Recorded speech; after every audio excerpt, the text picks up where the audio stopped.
ദിനേശിന്റെ റിപ്പോർട്ടാണ് കണ്ടത്. ശബരിമല സ്വർണ്ണപ്പാളി കവർച്ചയിൽ SITയുടെ പരിശോധന തുടരുകയാണ്. സന്നിധാനത്ത് ഹൈക്കോടതി നിർദ്ദേശം അനുസരിച്ചാണ് സ്വർണ്ണപ്പാളികളുടെ ശാസ്ത്രീയ പരിശോധന നടത്തുന്നത്. VV വിനോദ് അവിടെ നിന്നും സന്നിധാനത്ത് നിന്നും ചേരുന്നു. വിനോദ്, എങ്ങനെ പുരോഗമിക്കുന്നു? 2 മണിക്കൂറായിരുന്നു പരിശോധനയ്ക്കായി അനുവദിച്ചിരുന്നത്. ഇപ്പോൾ എങ്ങനെ പുരോഗമിക്കുന്നു പരിശോധന?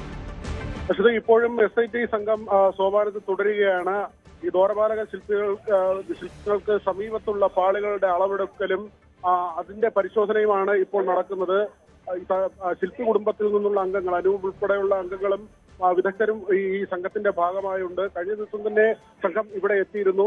മറ്റ് രേഖകൾ പരിശോധിച്ച് തുടർന്നാണ് ഇന്നിപ്പോൾ പരിശോധന. ഉച്ചപൂജയ്ക്ക് നട അടച്ചിട്ടുണ്ട്. ഈ നട അടച്ച സമയത്താണ് പരിശോധന കൂടുതൽ കാര്യക്ഷമമാക്കിയിട്ടുള്ളത്. നേരത്തെ തന്നെ ഈ ദർശനം നടക്കുന്ന സമയത്ത് ഭക്തർക്ക് തടസ്സമുണ്ടാകാത്ത തരത്തിൽ 1 മണിയോടുകൂടി തന്നെ പരിശോധന ആരംഭിച്ചിരുന്നു.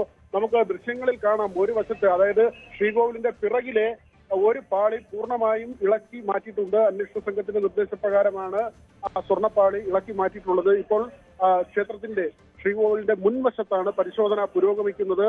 ഇതിനകം അറസ്റ്റുകൾ നടന്ന കേസാണ്. മുരാരി ബാബുവും ഉണ്ണികൃഷ്ണൻ പോറ്റിയും N വാസുവും അടക്കം അറസ്റ്റിലായ കേസ്.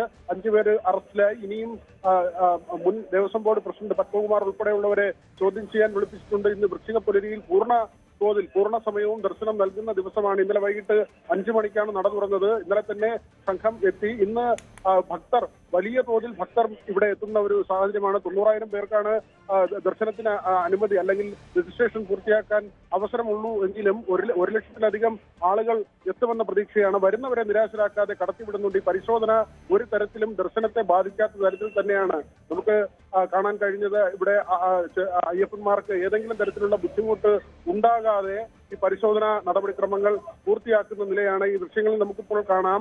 അന്വേഷണ സംഘത്തിന്റെ 2 ടീമുകൾ, അത് ഈ ശ്രീകോവിലിന് മുന്നിലും പിറകിലുമായി പരിശോധനാ നടപടികൾ തുടരുകയാണ്. ഹൈക്കോടതി നിർദ്ദേശപ്രകാരമുള്ള പരിശോധനയാണ്. ഇതിൽ പ്രധാനമായും സ്വർണത്തിന്റെ അളവ് പരിശോധിക്കുക, തൂക്കം പരിശോധിക്കുക തുടങ്ങിയ കാര്യങ്ങളാണ് ഇതിൽ ഏറ്റവും പ്രധാനപ്പെട്ട കാര്യം. 2009 വിജയ് മല്യയാണ് സംഭാവനയായി ഇവിടെ സ്വർണം നൽകുന്നത്. അന്ന് ചെമ്പ് പാളികൾക്ക് മേൽ സ്വർണം പൊതിയുകയായിരുന്നു. അതായത് ഒന്നുകൂടി വിശദമാക്കിയാൽ, സ്വർണം പൂശുകയല്ല, ചെമ്പ് പാളികൾക്ക് മേൽ സ്വർണത്തിന്റെ തകിട് ഉറപ്പിക്കുകയാണ്. അതൊരു പ്രത്യേക പാളിയായി തന്നെ ഉണ്ടാകും.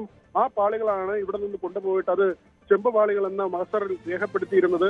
ഇത് 2019 കൊണ്ടുപോകുന്നു. 2025 പോലും ഇതേ പാളികൾ കൊണ്ടുപോയി. ഒരിക്കൽ അറ്റകുറ്റപ്പണി നടത്തിയ പാളി എന്തിനു വീണ്ടും കൊണ്ടുപോകുന്നു എന്ന ചോദ്യം 2025 തന്നെ ഈ തരത്തിൽ 15 വർഷത്തെ കാലാവധി പറഞ്ഞിട്ടുള്ള സ്വർണ്ണപ്പാളി 2019 അങ്ങനെയെങ്കിൽ പിന്നീട് എന്തിന് 2025 കൊണ്ടുപോകണമെന്ന ചോദ്യമുണ്ട്. ഇതിനൊന്നും തന്നെ ഇതുവരെ ഒരു ഉത്തരവുമായിട്ടില്ല. വലിയ ക്രമക്കേടുകളാണ് നടന്നത്. മഹസറിൽ ഉൾപ്പെടെ തെറ്റായ രേഖകൾ എഴുതി ചേർക്കുകയും ബന്ധപ്പെട്ട ഉദ്യോഗസ്ഥർ ഇവിടെ നിന്ന് മാറി നിൽക്കുകയും ചെയ്ത സാഹചര്യം ഉണ്ടാകുന്നു. മാത്രമല്ല, കൃത്യമായ സുരക്ഷയില്ലാതെയാണ് ഇത് ബാംഗ്ലൂരിലേക്കും ചെന്നൈയിലേക്കും ഒക്കെ കൊണ്ടുപോകുന്നത്. അവിടെ വലിയ സമ്പന്നരുടെ വീടുകളിലേക്ക് ഇത് കൊണ്ടുപോകുന്നു. അതുകൊണ്ട് തന്നെ ഈ സ്വർണം കൊണ്ടുപോയ പാള് തന്നെയാണോ തിരികെ കൊണ്ടുവന്നത്? അത് അല്ല എന്ന കാര്യം ഇതിനകം തന്നെ ഉറപ്പിച്ചു കഴിഞ്ഞു. അത് ഈ സ്മാർട്ട് ക്രിയേഷൻ എന്ന് പറയുന്ന സ്ഥാപനത്തിലാണ് ഇതിന്റെ അറ്റകുറ്റപ്പണികൾക്കായി കൊണ്ടുപോകുന്നത്.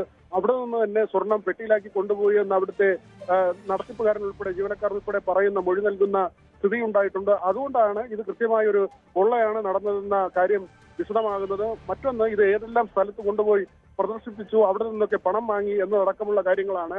ഈ 5 അറസ്റ്റിൽ മാത്രം കാര്യങ്ങൾ ഒതുങ്ങുന്നില്ല. ഇതിനൊരു രാഷ്ട്രീയ മാനം കൂടിയുണ്ട്. തദ്ദേശ തിരഞ്ഞെടുപ്പ് നടക്കുന്ന സമയമാണ്. ഇതിൽ ഏതെങ്കിലും തരത്തിലൊരു മെല്ലപ്പോക്കുണ്ടായാൽ ED ഹൈക്കോടതിയെ സമീപിച്ചിട്ടുണ്ട്. ഇതിനകം ഈ രേഖകളുമായി ബന്ധപ്പെട്ട് കേസിൽ ഇടപെടാനുള്ള എല്ലാ സാഹചര്യങ്ങളും ED പരിശോധിക്കുന്നു. അങ്ങനെയെങ്കിൽ കേന്ദ്ര ഏജൻസി ഈ കേസിലേക്ക് വരികയും കേന്ദ്ര ഏജൻസിയുടെ കൈകളിലേക്ക് പ്രതികൾ എത്തുകയും ചെയ്യുന്ന സാഹചര്യം ഉണ്ടായാൽ തദ്ദേശ തിരഞ്ഞെടുപ്പ് സമയത്ത് അത് ഇടതുമുന്നണിക്കുണ്ടാക്കുന്ന തിരിച്ചടി ചെറുതായിരിക്കില്ല. ഇതിന്റെ ഒരു അപകടം കൂടി ഇടതുമുന്നണി തിരിച്ചറിയുന്നുണ്ട്. അതുകൊണ്ട് തന്നെയാണ് വളരെ വേഗത്തിലുള്ള നടപടികൾ.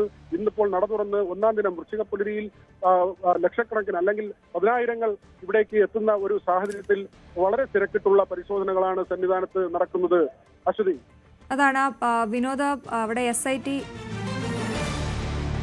പരിശോധന തുടരുകയാണ്. VV വിനോദാണ് ശബരിമലയിൽ സന്നിധാനത്ത് നിന്ന് വിവരങ്ങൾ നൽകിയത്.